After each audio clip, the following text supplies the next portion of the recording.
All right, so two new tools. One is the new online spiritual style test. It's just recently gone live. Very excited about that development. And second up, a little bit later, also be talking about some developments in the church survey system and new ways of looking at how to address a church's results and help a church to be increasingly motivated about addressing their results because of the practical implications behind those results. Right, if I can just get control of my computer. Wonderful. Here we go. Okay, so why is this particular tool especially important, and why have we been very much looking forward to the launch of the online version of the Spiritual Style Test? Well, the biggest reason of all is simply that passionate spirituality is the most common minimum factor worldwide at this time. So after 20 years of NCD, there's simply a larger percentage of churches that are coming up with passionate spirituality as their minimum factor. Normally, you may expect that there'd be an equal number of minimum factors across the 8 quality characteristics, but passionate spirituality is certainly coming up more often in a number of different contexts right around the world. But more than that, that would be reason enough for this particular topic to be incredibly important. But beyond that, it also happens to be the characteristic that has the slowest progress associated with it. Sorry, just having some difficulty driving here. Yeah, and that is passionate spirituality also makes the slowest progress of any minimum factor. So even though it's most focused upon by the largest percentage of churches that are looking at their minimum factor, the progress year on year in the number of points in an NCD survey is the lowest rate. So it means we really need to look at what's going on in the background there and see how we can assist churches to move forward in that area. But what we've done recently, and some of you may have seen a recent webinar that I did to do with progress and increasing the progress that churches make, and that is to look at the personal items and the organizational items from the NCD Church Survey, and to look at the progress that churches make over time in these two areas. And what we can see very clearly, very strongly, is that for any given church beginning to engage in their results, on average, the leadership teams make considerably more progress on the organizational items as opposed to the personal items within the survey. In fact, 85% more progress on those corporate organizational aspects of church life. So this is an enormous difference. So faced with whatever the results are, as opposed to looking at personal development components, there's a much stronger tendency to develop programs, to put in new structures, to put in new systems. Now, that in and of itself is a very good thing. The organizational side of church life is very, very important, and we see considerable progress made by churches, even though that tendency is there. But of course, if there is that tendency for the organizational approach to the results, we can see eventually there's going to have to be a swing back to a much stronger focus on the personal side of developing people as part of improving the health of a church. What's even more challenging is that for passionate spirituality, this tendency is even stronger, which is interesting when you think of how intimate and personal an area like passionate spirituality is, people's personal connection with God. And yet churches tend, even in that area, to take an even more organizational kind of approach to trying to improve passionate spirituality. So either way, it's a really challenging area that we need to address, and to be able to help churches to be able to make more progress on that personal side. So we must take a far more direct approach in treating passionate spirituality as a discipleship minimum factor. So every one of the quality characteristics in NCD can be approached as a personal discipleship area. So in essence, how do we grow the personal passion of people as part of developing passionate spirituality? So again, this is one of the reasons why at this point in time, this is the largest challenge that we face right across the NCD world. There's plenty of other areas, of course, that need to be dealt with, and every church must look at its own minimum factor. But as a collective challenge, addressing passionate spirituality and the personal side of it is a huge part that we need to bring focus to. And so that's why the development of the spiritual style test is such an important thing for us, and what we're wanting to work very hard in the coming period to help churches to make use of that.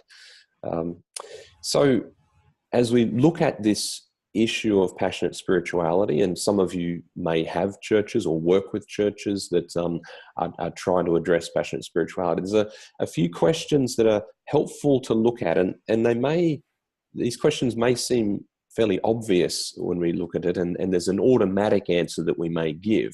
So the question like, is God trying to connect with the people in a church with low passionate spirituality? So they've come back, there's a low score. We know that there's low spiritual passion. We know, therefore, that there is not a strong personal connection between the people and God in day-to-day life. And so to ask the question, is God trying to connect with those people?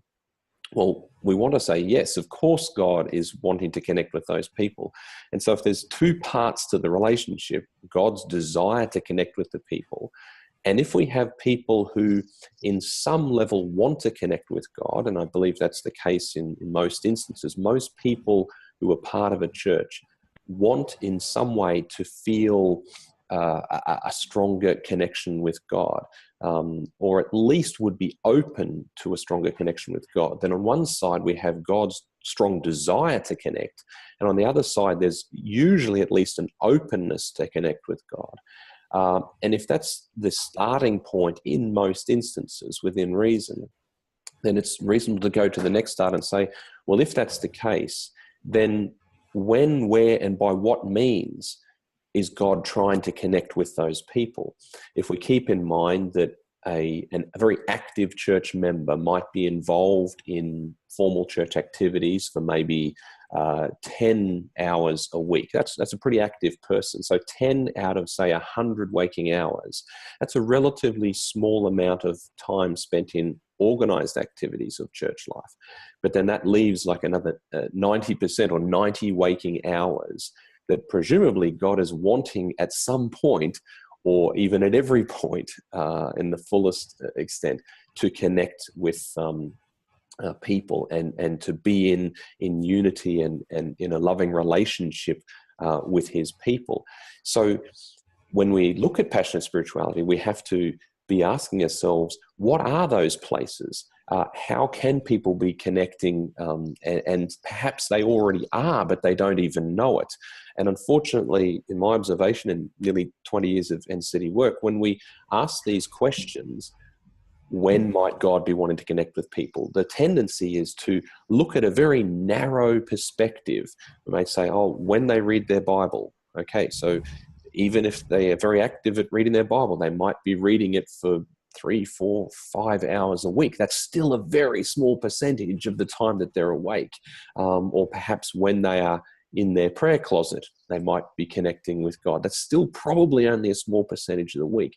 So mostly we need to broaden our understanding and open much further in such a context to help people look for where God may be speaking to them and connecting with them, on the understanding that if Jesus said, I'm with you to the very end of the age, and if he said it's better that I send my Holy Spirit to you, that chances are there are a lot more instances where people could be connecting with God, but are perhaps not even aware of God's presence. So we can start, we can ask these people something like, when did you feel most alive in the last few days?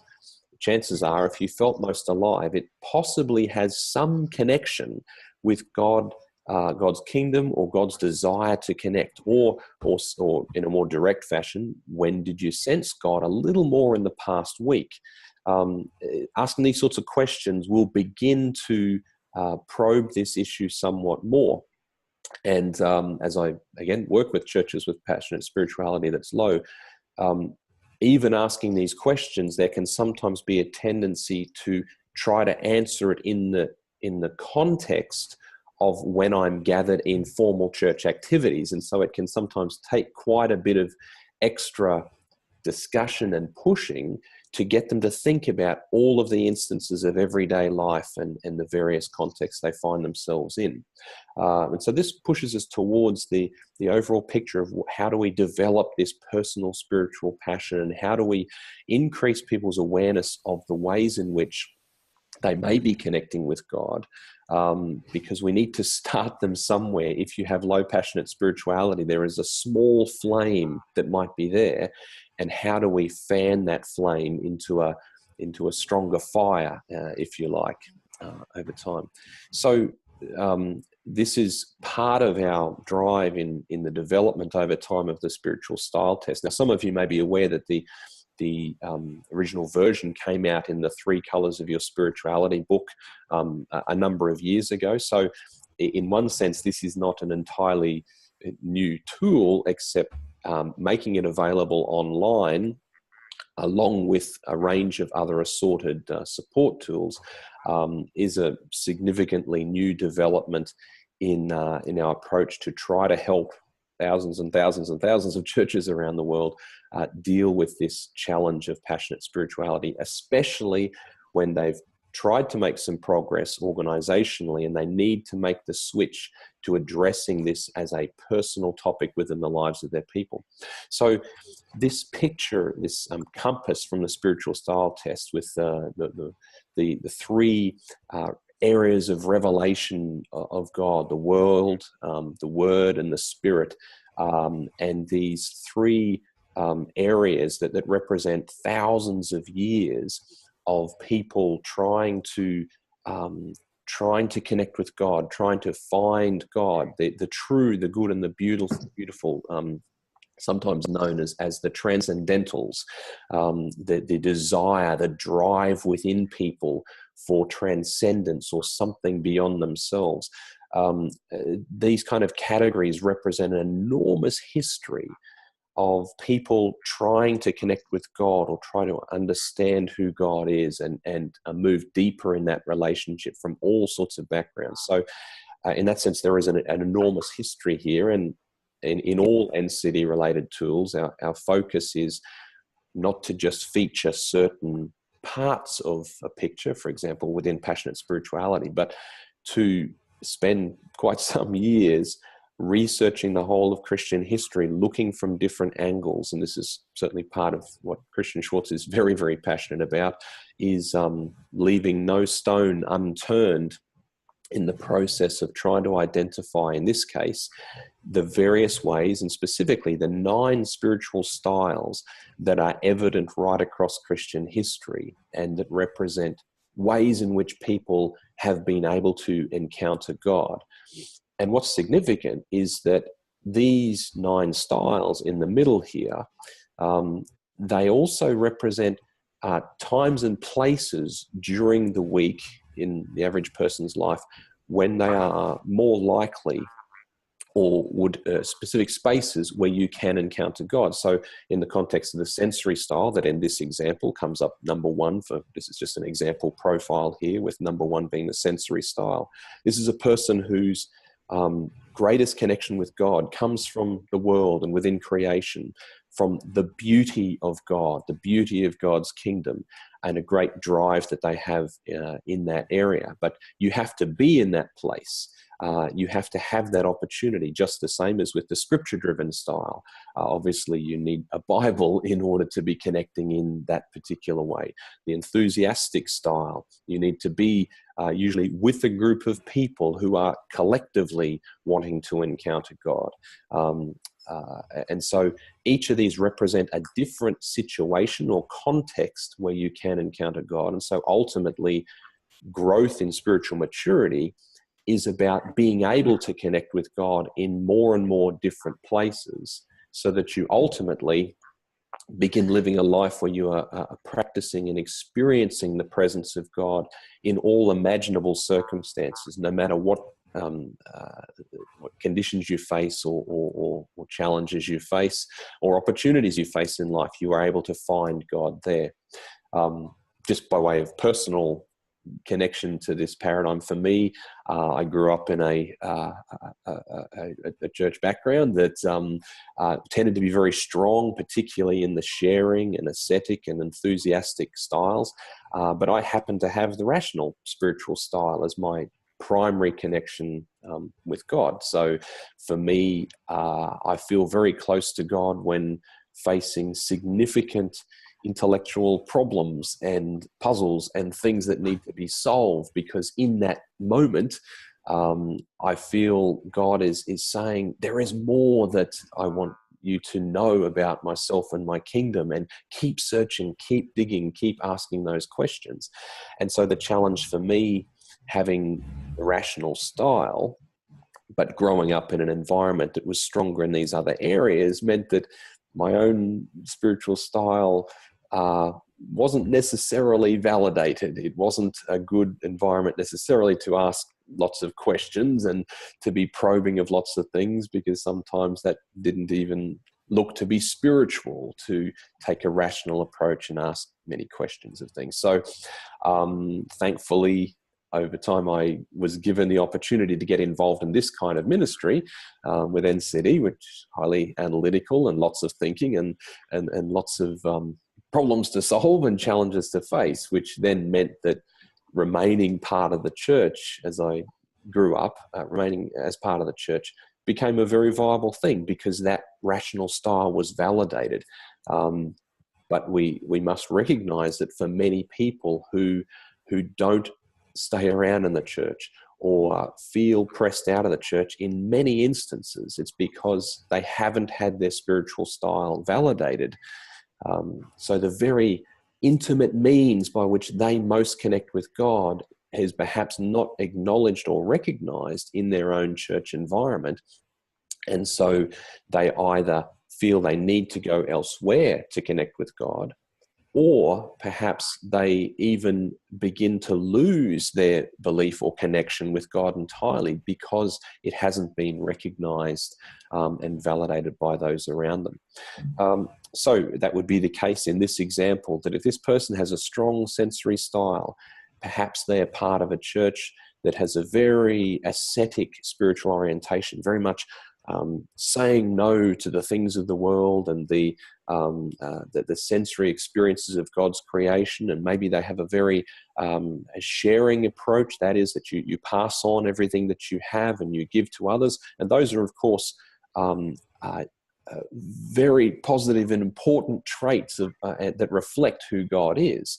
But if such a person with a high sensory style is in this environment, are they helped to be appreciated that, yes, when you are encountering God in nature or through your senses, that's a genuine encounter with God. You are truly connecting with the God of all creation there. Or are they made to feel unspiritual because their primary connection point is not through an ascetic approach or through a sharing approach? And these are the very practical realities that connect to passionate spirituality. That's just one tiny example, and my own story is one tiny example, but this plays out in churches around the world all the time, where, as I said earlier, leaders are not sufficiently aware of the broad picture of what represents God's ways of connecting with his people.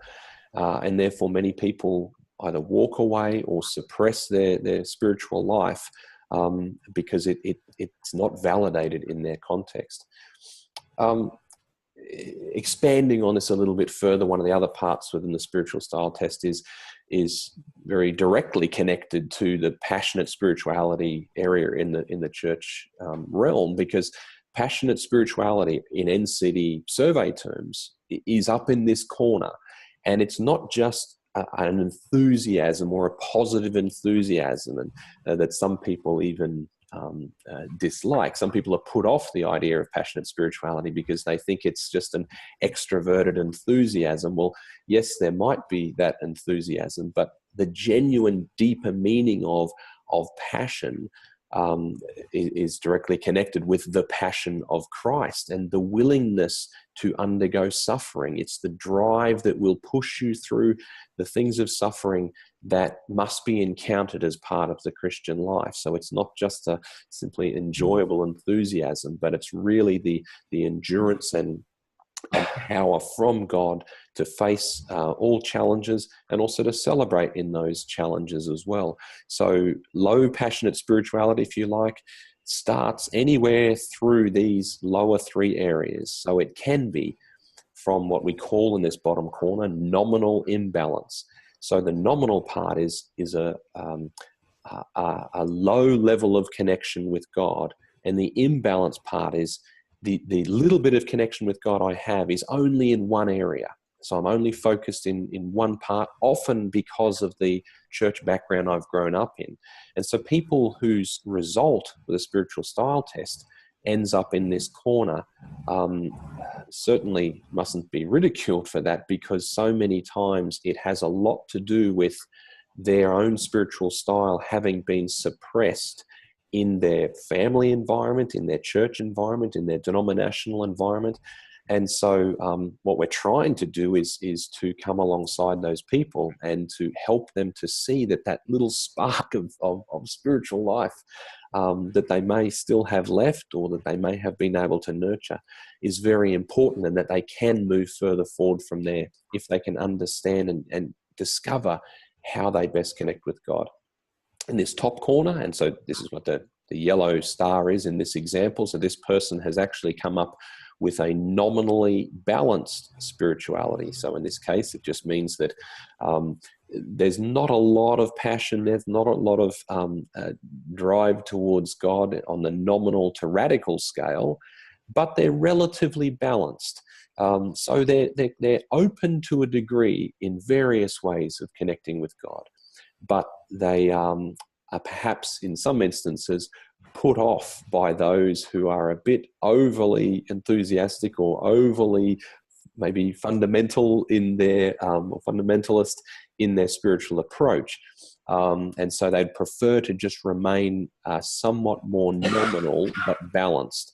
And then over in this corner here, the bottom right corner, we have the radical imbalance corner. So this is usually people who have discovered a spiritual style, and sometimes they have made that the entirety of how it is to connect with God. And the danger is also that whatever their spiritual style is, they can sometimes assume that should be the spiritual style of everyone. So everyone connects with God by sitting in their prayer closet for 3 hours, or everyone connects with God best by having 6 hours of Bible reading every day.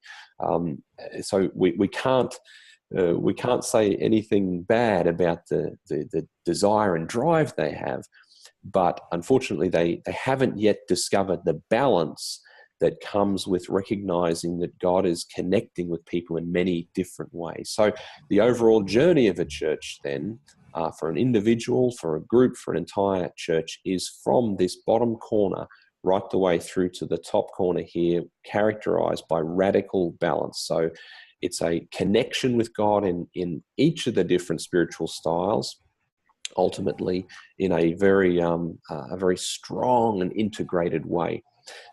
So that's the personalized picture of what we're trying to do in the background when we're helping a church forward with passionate spirituality, is to move all the people on this scale from somewhere in these other three areas here along the scale to passionate spirituality in the top right corner. In the development of the spiritual style test, just to give you some background, we'll come to some some of your thoughts and questions and some question and answer shortly.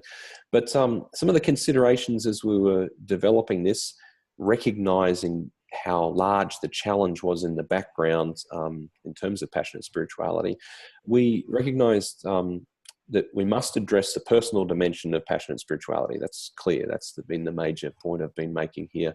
We must not leave anyone out. Yeah, there are various approaches around the world for exploring spiritual pathways or ways of connecting with God. And there's some excellent material around, and it certainly points in the right direction of helping people understand the various ways of connecting with God. But as is often the case, the main concern is that there are some ways of connecting with God that tend to be left out of those approaches. So they may cater for many people, but some people are left behind because their personal spiritual style is not recognized within the mix. So again, that's part of what we do in everything within NCD, is to make sure that the whole is covered. It must be quick, easy, and inexpensive to use with a group or congregation. Everyone who's involved with natural church development finds out at some stage, or hears very passionately from an NCD coach or someone, that NCD is a process and we must engage in it as a long-term process. But it's important to realize that long-term doesn't have to mean that it's always slow. There are things that you can do in church development that are remarkably quick. And so in reality, if a leader or leadership team decided this week that they wanted their people to discover their spiritual styles and start that journey towards fanning into flame their spiritual passion, in a week's time, their people could know that what their spiritual styles are, and they could have started that journey. And so that's a very important part, is that these things can happen quite quickly. We can catalyze these processes at quite a rapid rate. Beyond that, we must automatically share the results back to the initiator of such a process for the sake of follow-up. So we need it just to be very practical, that if you have a congregation or group of people discovering their spiritual styles, we want to make it nice and easy for the person facilitating to be able to follow up with all of that. Must include a group profile for the big picture of the overall results.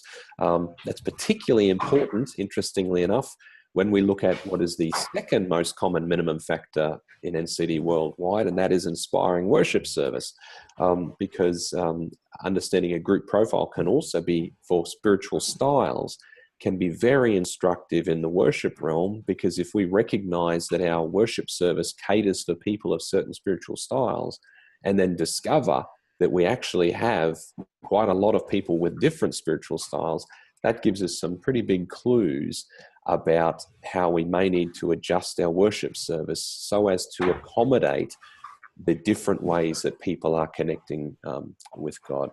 And the overall process must come with a range of free tools for leader-based support and for self-guided growth.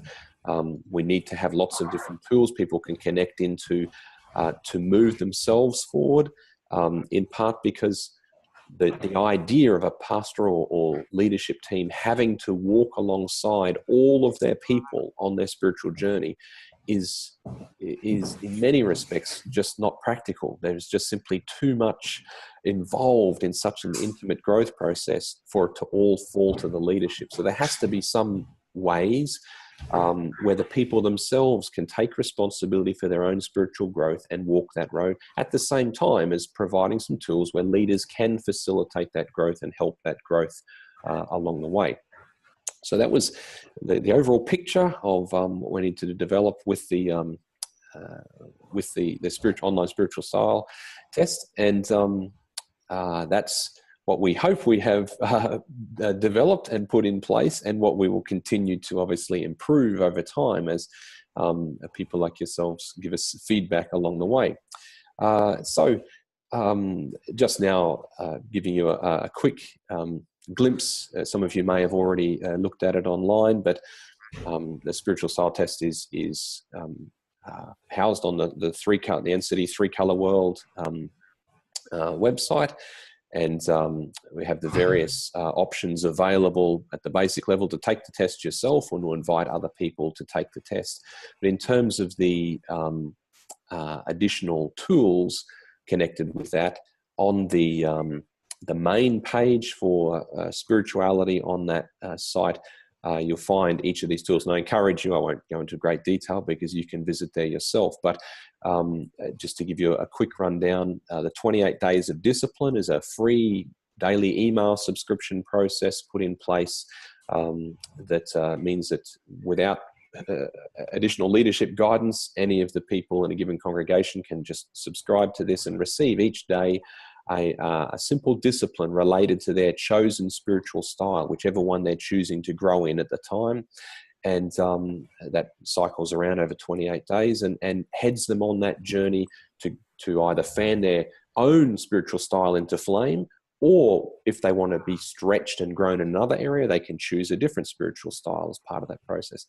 There's comprehensive instructions for stepping a group or whole congregation or even a whole conference full of people through the spiritual style test. And in addition to that, how to produce a group profile from there. So all those details are there. The Passion Compass exercise.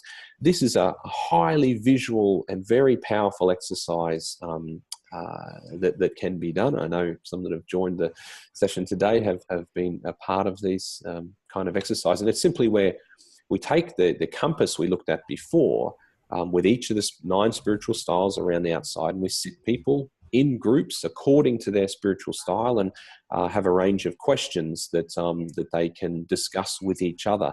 And that discussion is very useful, but the most powerful part is being able to sit in a room understanding that in a sense, God is in the center of this group of people. God is in the middle. No person is right in the center. God is in the center, and we must all, just like this dartboard diagram here, move more towards the center and towards God. And it's a very powerful exercise for people to understand each other better as well, and to appreciate and validate each other's ways of connecting with God. There's also a whole church-wide spiritual pilgrimage, spiritual style pilgrimage with themed worship services, and the option also to do small groups with reading guides related to the spirituality book. There's all sorts of downloads attached to that. Spiritual style mutual mentoring, which is an eye-to-eye approach that helps people come together and to learn from each other, not with the thought that the mentor comes as one above the other person and it's fed from one person to the other person, but instead meeting eye to eye with the understanding that each person can bring something of God to the other and help the other to see God more fully, which of course goes to the very word dialogue or dialogos. When we have dialogue with someone, we are ideally experiencing something of the logos of God, the word of God from the other person. Reading and discussion guides, free downloadable guides if you're wanting to work through the book as a small group discussion, etc.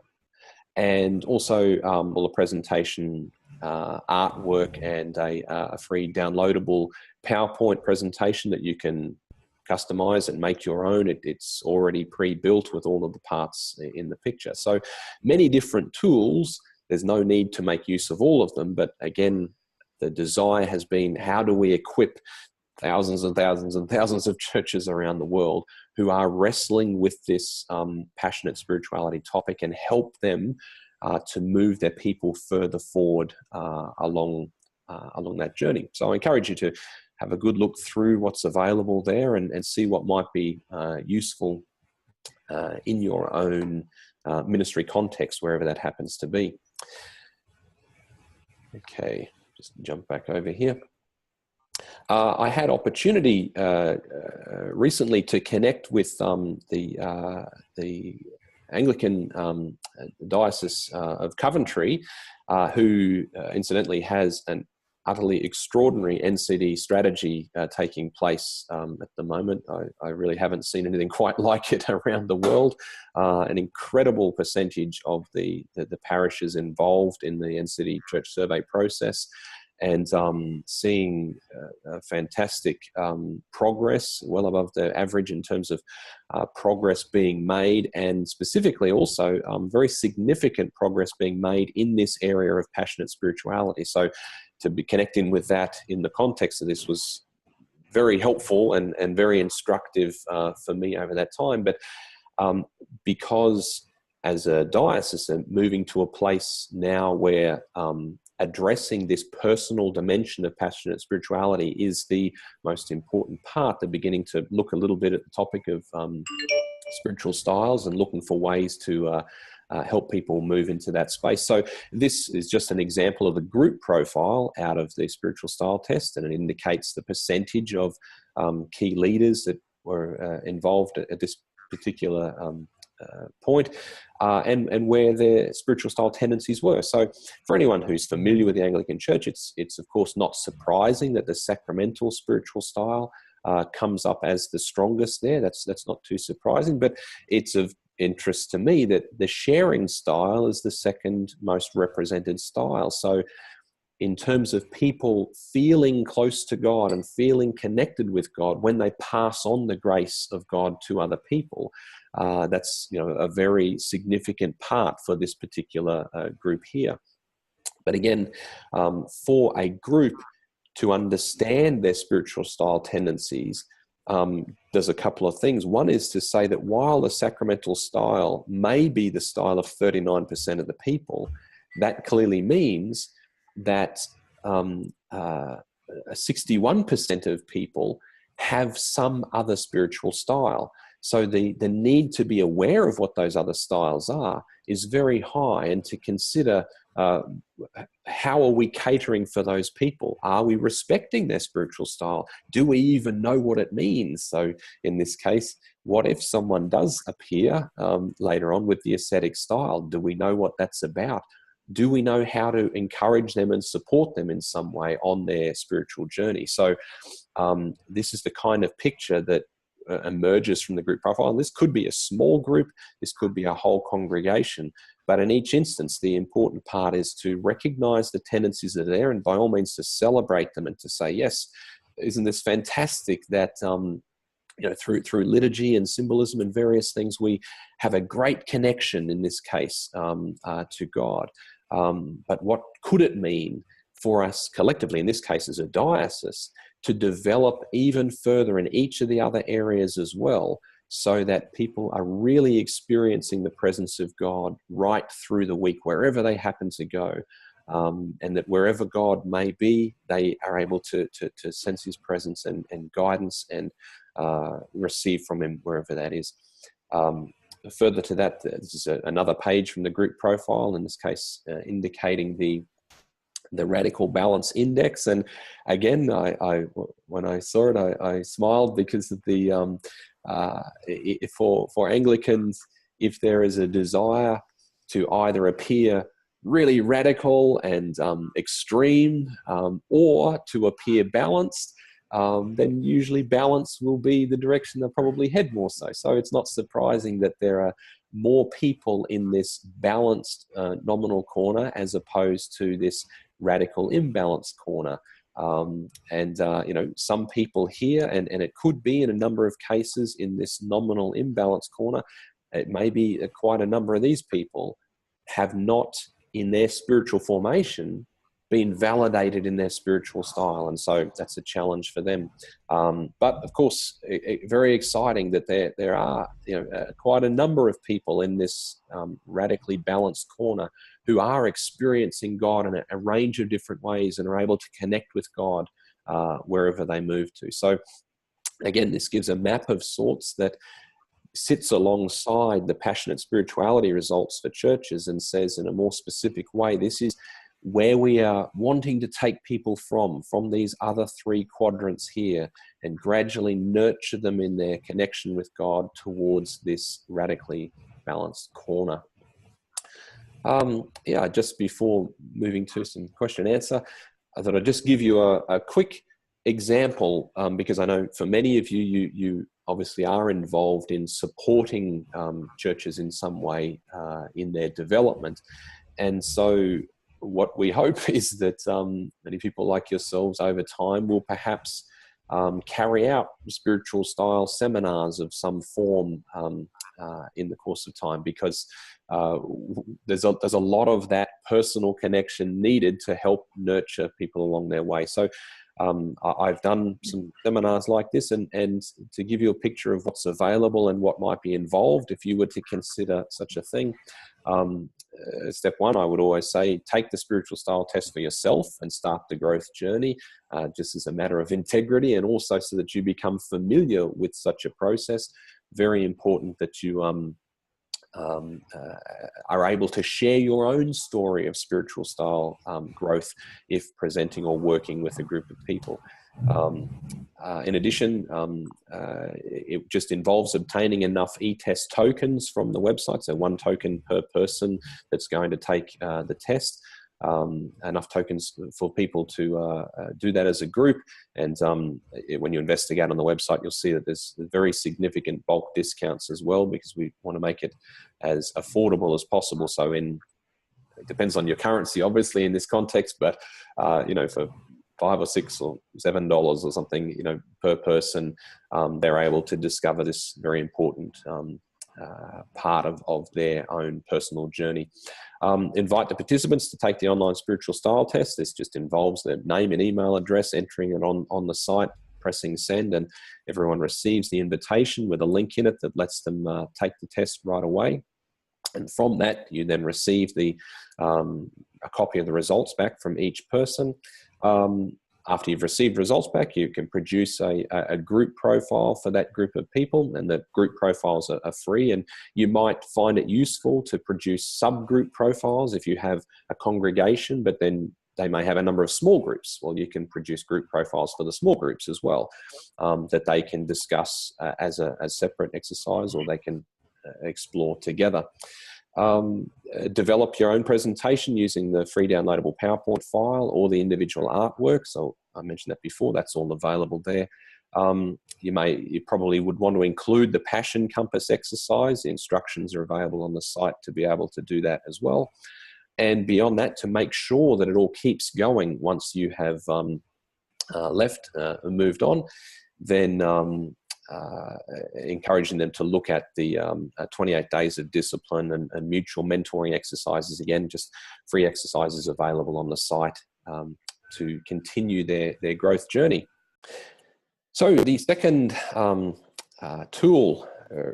new tool announcement, also very excited about, relates directly to the church survey process itself.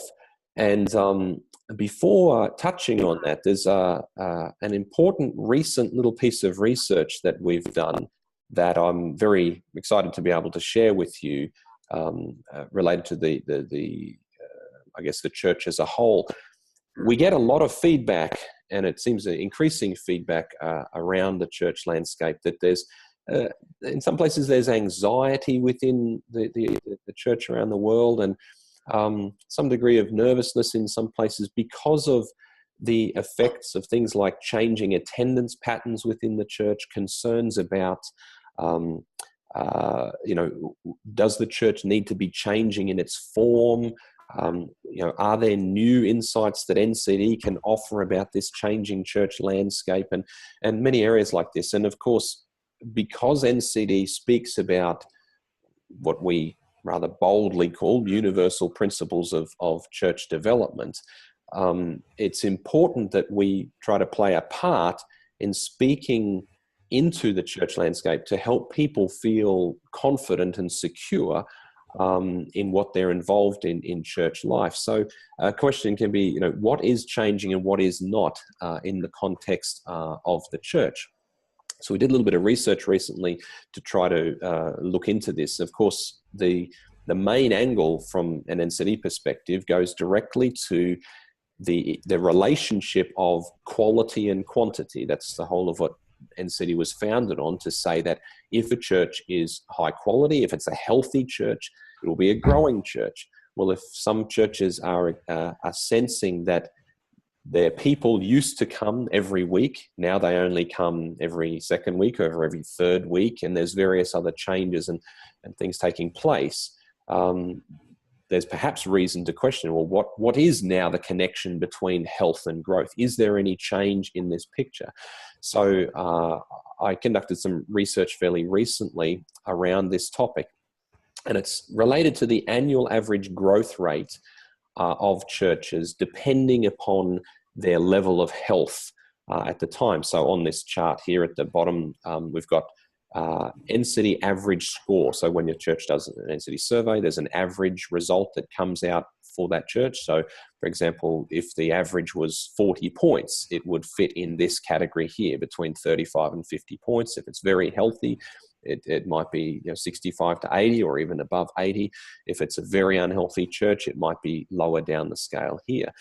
And we know from the original NCD research, because it was the whole point of the research, that there is a substantial relationship between the health of the church and the annual average growth rate or decline of the church. So prior to 2008, we had reinvestigated this information to work out what the growth rate looked like.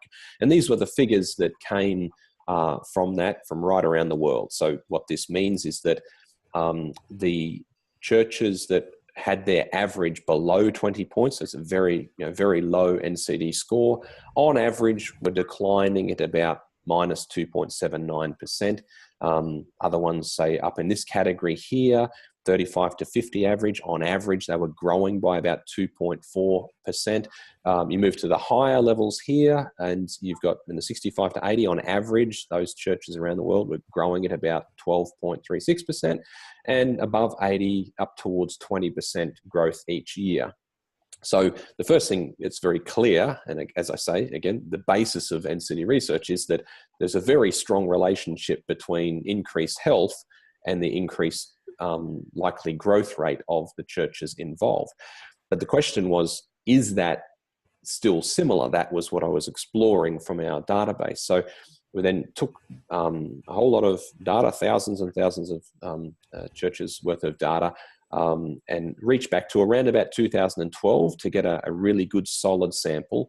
So we've got pre-2008 versus post-2012 to see what is the growth rate now. Is there anything we can discover about that and anything meaningful we can speak into the church on that basis? And so the figures for post-2012 look something like this. So what we can see is that the general direction is basically the same. So the large message is it is still an awful lot better to be a healthy church than an unhealthy church. But more than that, there were two incredibly significant things that came out of it. Now, when you do research, you don't go in kind of making anything happen. It's just whatever the data is, it is. And then you have to try to interpret it and understand what it might be saying. But to see this data, and as soon as I got it, I shared it with Christian Schwartz, and we had some discussion around it because it was quite extraordinary what we were seeing. And that is that there's two main points. One is that having an unhealthy church now has even more drastic consequences. So if you have a church that is in the much lower levels of health, the likelihood of being in decline is even greater than it was, say, a decade ago. Even if you're in the mid-range of health, say if your church is in the 35 to 50 range or 50 to 65 range even, the growth rate will be noticeably lower in each of those categories. However, at the other end of the scale, healthy churches are remarkably immune to the turbulence in the world. So if you think about the changes that have taken place in those time periods. So yes, pre-2008, the internet existed to some extent, but social media through most of that period almost didn't exist. Many of the things that we just take for granted in modern popular culture simply weren't there. So there's been some enormous changes that have an effect on church life. So prior to that period of time, things were very different, whereas now if a church member is interested to listen to a really good sermon on a particular topic, they can go to YouTube and they can listen to it. So the poor pastor each Sunday or whenever they're meeting for worship is in a way competing with the greatest preachers that happen to be on YouTube around the world. So there are many things that have shifted over that period of time. But it is remarkable that when you put in place, when you help the kingdom of God to become manifest, to become present and visible, and that's the very definition of a very healthy church, such churches have almost remained untouched by those enormous changes within the world around us. Now, at one level, if we understand the nature of God and his kingdom, that shouldn't surprise us, because the kingdom of God is more powerful than all transitions and changes and whatever else may happen around the world. But as I said, what it means is the message we've been saying for more than 20 years in NCD has been improve the health of your church, and that will improve the growth prospects for your church. Well, if anything, the principles that we present in NCD are even more important to engage with now than they even were a decade ago, because the implications for churches with a lower level of health on the average are much more significant now. And this means that potentially there are many more churches that may move into decline, may even end up closing up or disappearing if they don't address their health. So I guess the overall message is to say we need to keep up our efforts in church health. Not only keep them up, we need to expand those efforts. It is just so incredibly important for the sake of the church and for the sake of the world that we move more and more churches from this lower level of health to this higher level of health, and build in with them such a strong capacity to face whatever it is that's happening in and around our turbulent world. So I was very keen to share that with you, and just encourage you, and also to thank you for your own involvement and work in NCD ministry. And it can be long and it can be tiring, and it's my wife and I sometimes have a joke, because she used to do a lot of worship leading, and if she did a good job in her ministry, she'd know within a few minutes, or if she did a bad job, she'd know in a few minutes. Very quick feedback if you're a worship leader, perhaps. If you're involved in church health development, sometimes you don't know what's happening for a year or 2 years or 3 years, and it's a long-term kind of ministry. And so figures like this are very important to remind us of the importance of what we're doing, and to stay the course, and to look for more and more ways of making it easier for churches to make progress, and to help more churches to get involved in bringing God's kingdom to bear and to be seen in their local context. So I hope that encourages and perhaps motivates you a bit, and then you'd be happy to share that with some other people who also may be feeling anxiety about all the challenges the church is facing. And you can say, yes, there are interesting challenges and the changing face, but at the end of the day, underneath, the most important things are to address the principles behind your church. And if you do that, most of the other problems will start to be minimized and put in their respective places. Right, so that then just leads into this specific church survey area. And I raise this on the basis of a motivational challenge, if you like, that became apparent to me a number of years ago in working with churches over time. And that is, let's just imagine this scenario. We're working with a church, and perhaps they're really good with need-oriented evangelism. Maybe that's their maximum factor or one of their greatest strengths. They're really good at that. They really like need-oriented evangelism. Now, we come along with the NCD survey and we say, but unfortunately, you've got a minimum factor of loving relationships. This is the area that's not going quite so well for you. The difficulty is that in the background, what we know is that their maximum factor is what comes naturally to them. It's in the terms of natural church development. any church's maximum factor is the area that they're able to do out of habit. This is part of who they are. They wake up, they get out of bed, they do ministry, and they do their maximum factor quite well. They're simply woven into their being, and that's wonderful. But of course, that means that their minimum factor is the area that doesn't come quite so naturally. It feels a bit uncomfortable. They're not really sure about it. They don't understand it quite so well. They don't tend to prioritize it as much. They perhaps don't budget as much funding towards supporting that area. It's just an area that is not quite as pleasurable for them, perhaps. So the difficulty is we come into such a church and we say, now we want you to, for a season of time, put a much larger focus on this low area here that you really don't like very much. And what's interesting is that it seems, in the most part, that the NCD principles and the survey results are convincing enough that most churches accept their minimum factor. Certainly you've all probably encountered some where they're not quite so accepting of it, but in my experience, most churches can say, yes, probably that is an area that we need to work on and we're not quite so strong with. But that intellectual understanding and agreement with the results, unfortunately, is many times not enough to keep them motivated and moving forwards. So the question is, how do we motivate them more, or how do we help churches to be more troubled by their minimum factor? How do we help them over the long term to be more concerned about their minimum factor and maybe lay awake at night thinking about it, or really desperately want to talk about it at the next leadership meeting and the next leadership meeting and the next leadership meeting? Also beyond that, to help them to understand that area is stifling their current strength, their favorite area. So in this case, need-oriented evangelism is not going to get much stronger as long as loving relationships is the minimum factor. For one thing, the workforce you want for need-oriented evangelism may well be disappearing because once people join the church, we're not loving them, embracing them, and connecting with them.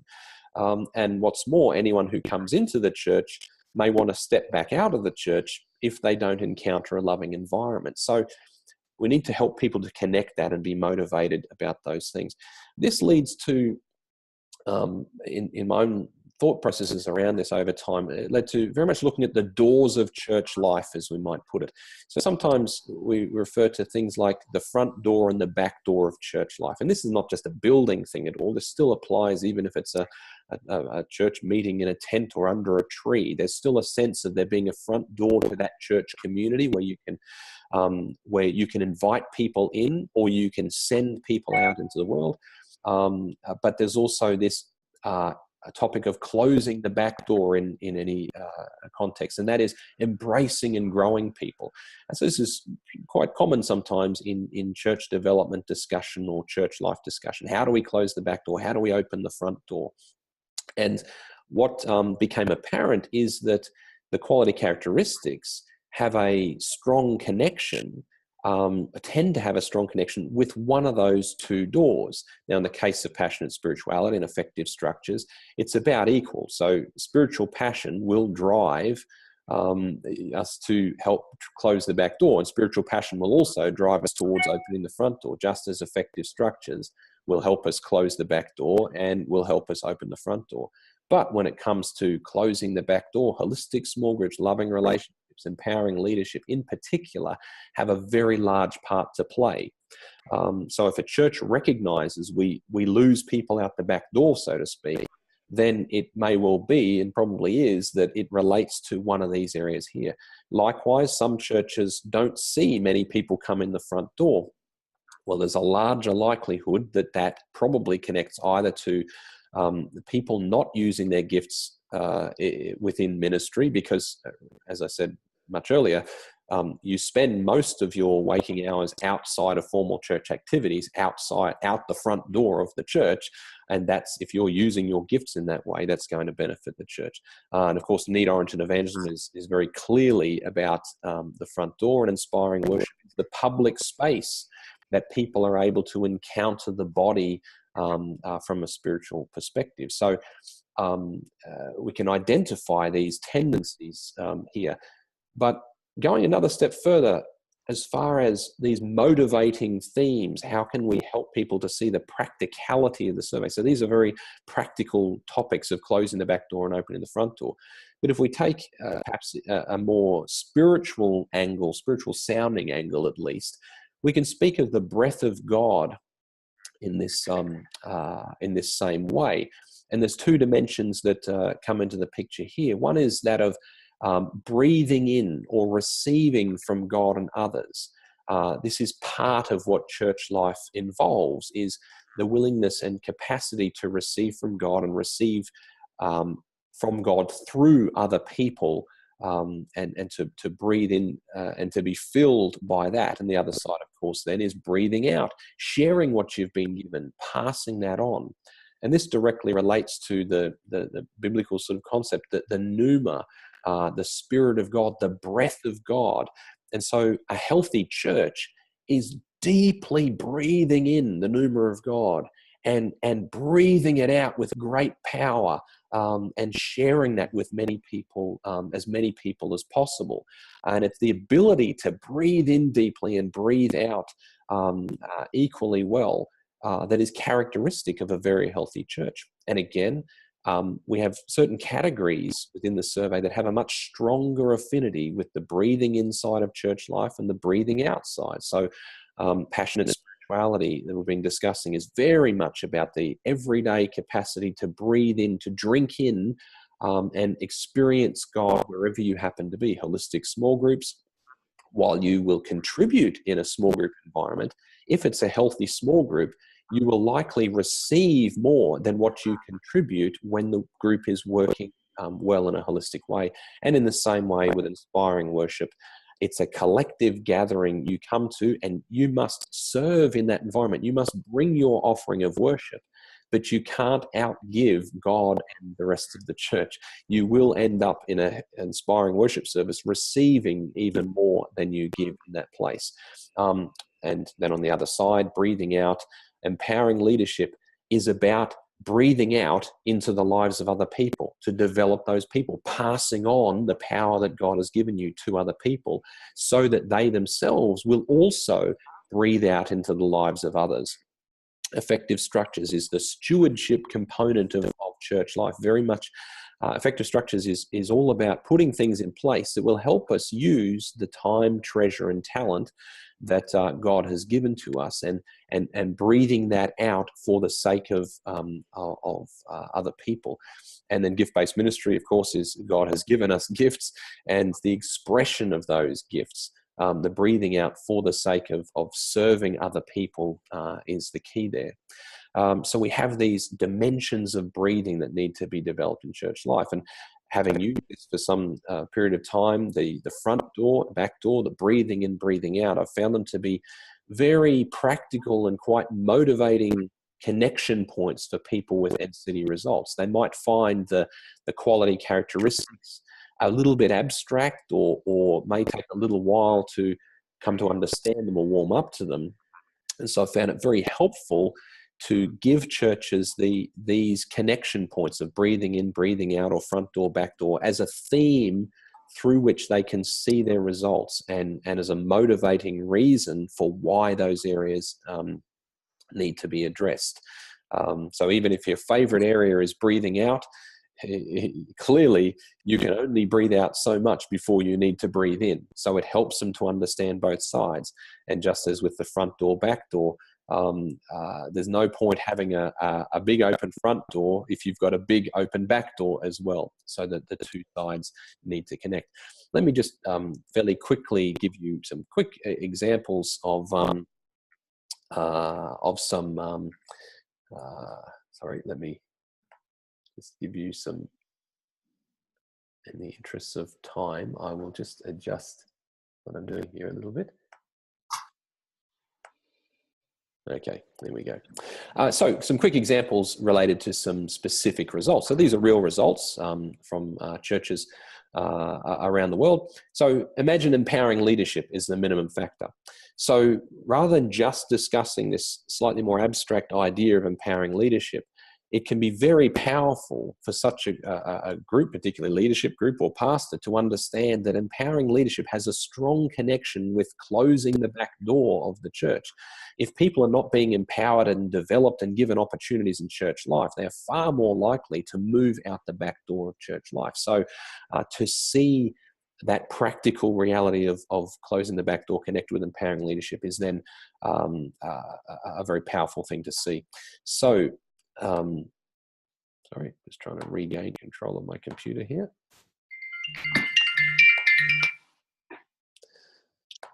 Hello, something, click. There we go, sorry. Okay, so then relating empowering leadership then to breathing in and breathing out. We can see on this basis that empowering leadership is about breathing out. Now, in this context, this particular church, we see that they're really good at breathing in through passionate spirituality. That personal spirituality means they're encountering God in all sorts of ways and being blessed by God on a daily basis.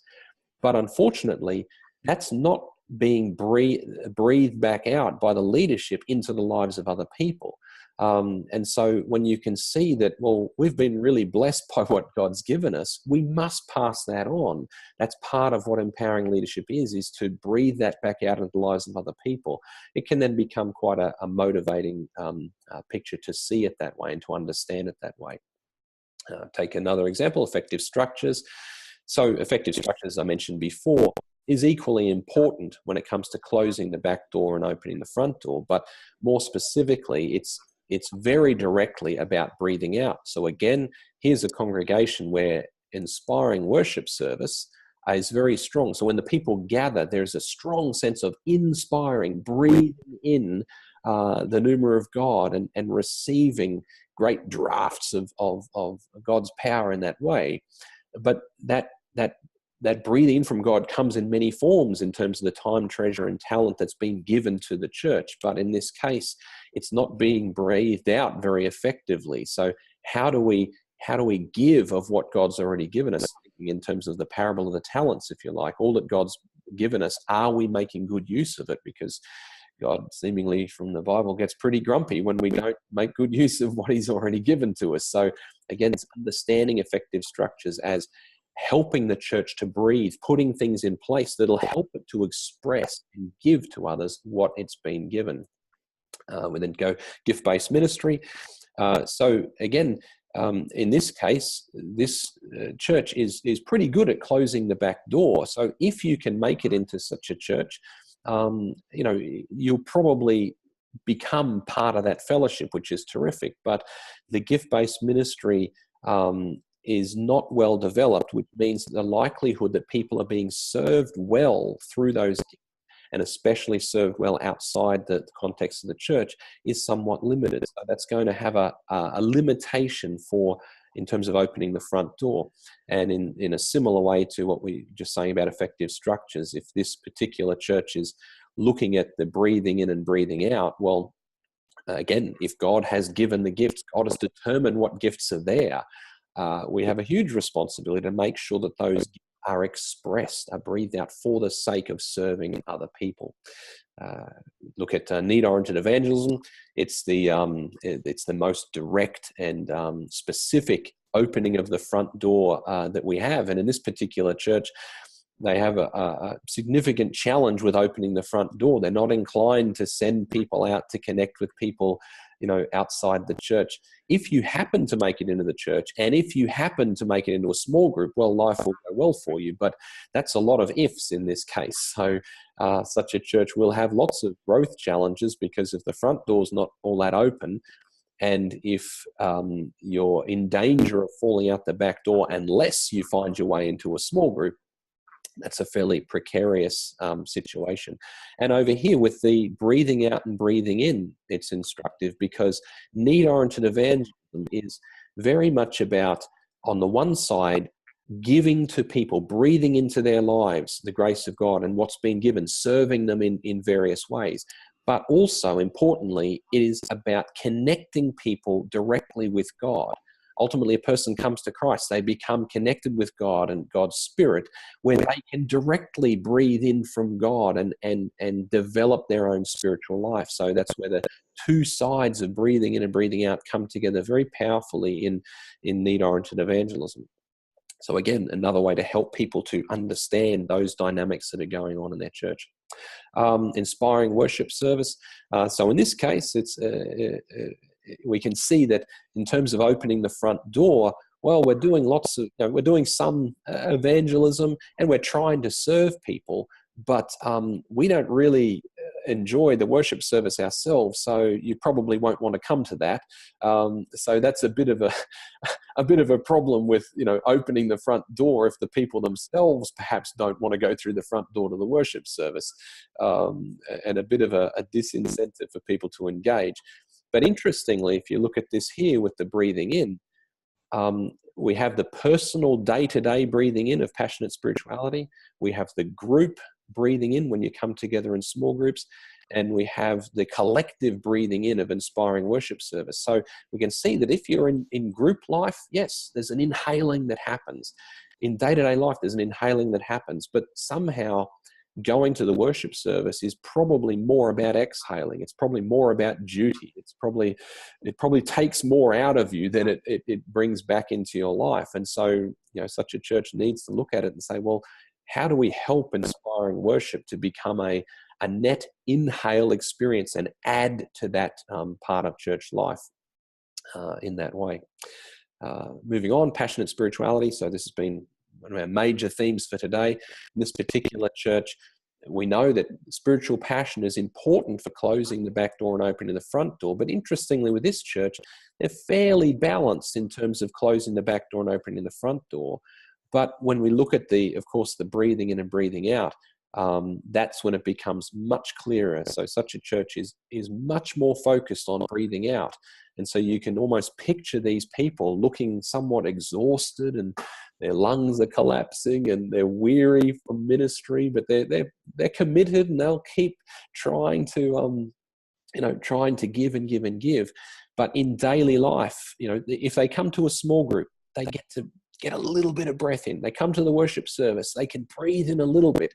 But for the rest of the week, their lungs are collapsing. They're not getting the chance to really connect with God wherever they are. So this is a classic example of what we talked about in the first half with how do we help these people discover their spiritual style? How do we help them see the moments during the week when they can best connect with God and start to breathe in and experience a little bit more life in all its fullness, so that they can keep breathing out, because they want to breathe out. But the problem here is that this is a concern. Are these people going to last the distance if they don't make progress? Because eventually, with that much breathing out and that trouble with breathing in, that they may well end up sort of giving up on the challenge, or moving out of the church, or burning out, or moving out of ministry. So we don't want to see that happen. So we need to help the people to breathe in the everyday.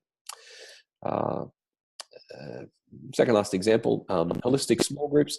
So this is an interesting looking profile, this one. I mean, clearly this is a church really, really committed to going out there and preaching the gospel and sharing with people and serving people and wanting to evangelize, using their gifts to do that. That's terrific. And they're pretty good at using what God has given them to some extent. But as soon as you become part of this congregation, you're in great danger of disappearing out the back door, because all three of the areas here are relatively low. So the back door problem is quite extreme. And in particular, the likelihood of finding yourself in a holistic small group or holistic team that's going to, where others can breathe into you and help you on the journey is very small. So for all this huge effort going in, lots of work, and the great desire to go and missionally connect with people everywhere, there's so much being lost.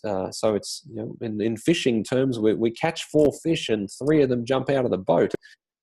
That's not very effective. So it's a very clear picture of why addressing the back door for the sake of the front door. And so this goes right back to my original tick and cross example at the beginning to say, if we're motivated about evangelism, we have a real interest in closing the back door and addressing, in this case, holistic small groups, because our efforts are being in part wasted because we haven't closed the back door. And then equally over here, there's quite a bit of breathing out taking place. But there's some breathing in, which is great. There's some everyday sort of passion. So if you connect with God personally on your own, great, you'll go well. But you won't necessarily get a lot of help from the church in your small group or in your worship service to connect with God. So we really hope that you find God in your own bedroom or wherever you spend most of your week, because otherwise your lungs are going to collapse pretty soon and you're really not going to last the distance in this particular church. And then finally, loving relationships. Again, similar to the last profile, but it's a different church. Lots of work on the front door here, but again, a concern. We'll go out and meet you where you are through need-oriented evangelism, but you may not necessarily want to come and join us because we don't necessarily want to join us when it comes to worship either. So that's a bit of a problem. But again, if you come in, you might be met in a small group. That's great. You might be empowered for more service, more than likely, in such a church. But you're in danger of slipping through the net, if you like, and disappearing out the back door. This particular church has a particular danger here of clickiness, or groups really connecting just purely on their own, because when you have high holistic small groups and low loving relationships, that tends to mean you've got a number of groups that go deep with each other, but those groups are not very strongly connected. That's the loving relationships part. So for a newcomer, there's a grave risk of swimming as a fish, if you like, swimming through the church and disappearing out the back door.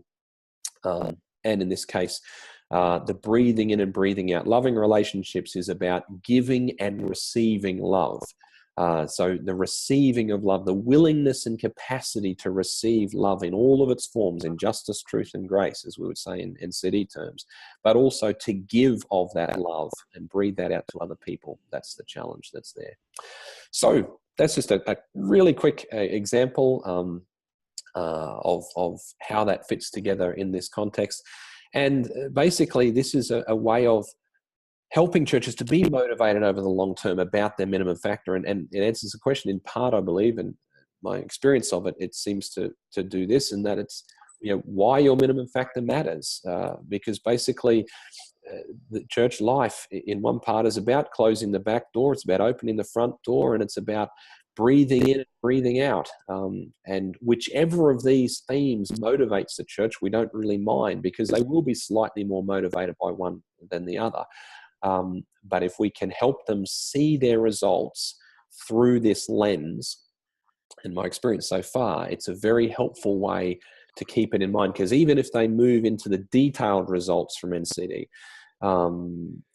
they can hold on to this picture at every level and say, our big picture theme is we need to help our church to breathe in. Okay, so everything we look at is going to be about helping us to be able to breathe in, or breathing out, or closing the back door or front door. So I'm happy to say that the revised NCD result guides, which is one of the detailed analysis tools available with the Church Survey, which many of you will be familiar with, in those, the front door and back door and breathing in and breathing out result presentation that I've just shown is part of the revised result guides, which will be available in 2 weeks' time. If translation's involved, it may be obviously a little longer than that, depending on when we receive translations. But of course, you could create your own diagrams, and you're free to do that based on any results you have, and you can draw the diagram and show the inhale, exhale. Just grab the presentation slides and you can make that up for yourself. But the result guides, the revised versions, will already contain that, along with some extra text that instructs and explains those dynamics right up front in the process. So it's the first thing that people are seeing to help them understand their results.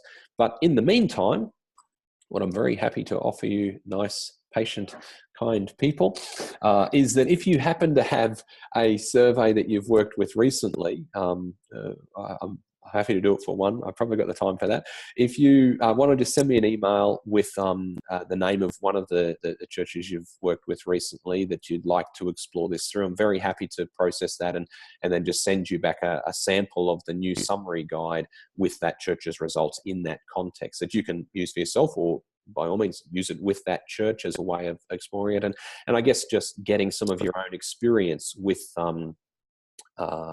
this approach and having that kind of discussion. Because as I say, I've been using this approach and piloting it for some period of time now, and been very encouraged by the responses from it. It seems to have a very good motivating effect and a good way of summarizing in very simple terms the overall picture.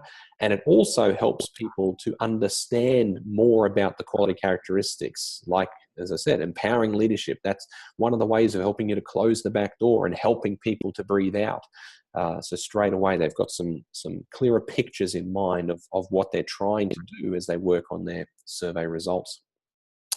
So that's been the two new tools. I'm quite excited after a lot of work in these areas to have coming available that will hopefully be able to help us with a whole lot of different things in our NCD Church Survey type ministry.